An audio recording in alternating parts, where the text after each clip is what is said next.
Hello and welcome to the first edition of Top Spin for 2014. We're back. We're back. And joining me today, Linda Pearce, our tennis expert, as we look at the Australian Open men's draw for the year.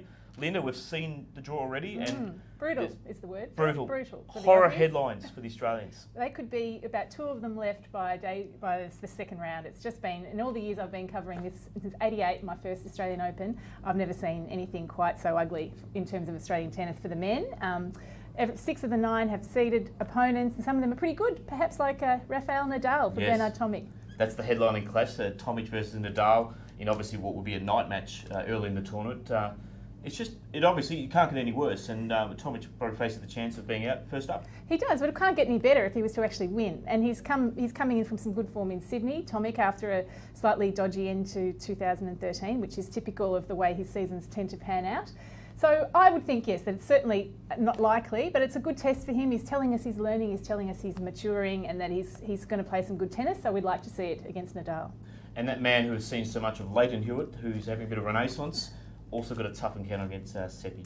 The Brisbane champion, who would have thought, beating Federer up there in an amazing result really for Hewitt 3 years after his last title. So Andrea Seppi, of the seeds, Seppi number 24, Hewitt would think he's a good chance for that one. James Duckworth, one of the wildcard recipients, who does he play? Roger Federer.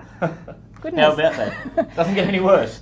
No, although Leighton beat Roger, so maybe James Duckworth, who is one of the next generation of young Aussies trying to make his way. Again, I don't think it's likely, but it's a great. All these are great matchups for the crowd early in the tournament. And great challenges, of course, for our players. Absolutely, and Marinko Matosevic as well has got another seed, so he has got Nishikori. One of our informed players. Yeah. Yes, so Matosevic, having never won a match in Australia until 2 weeks ago, got to the quarters in both Brisbane and Sydney, and he plays Nishikori, who Hewitt beat in Brisbane.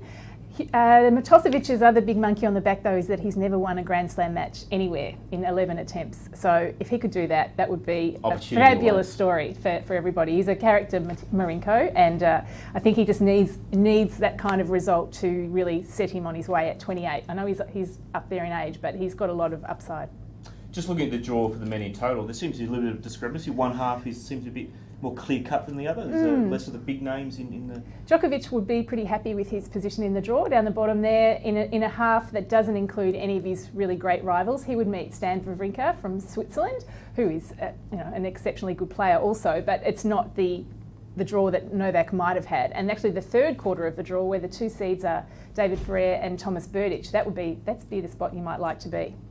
Indeed, yeah, that's a potential semi-final against Ferrer, but of course Berdych might be the one who sneaks through. And he's been in good form at Kooyong as well. He's looking to break through and win a slam, of course, so one to watch. Yes, 2010 made the Wimbledon final. It's just been 3.5 years, sort of somewhere between number 5 and number 9 on the rankings, but hasn't quite made that jump. And we had a big piece on him in The Age this week, which he is a bit of a funster. He's on Twitter. He's a bit of a character that we didn't even know we had. That's right.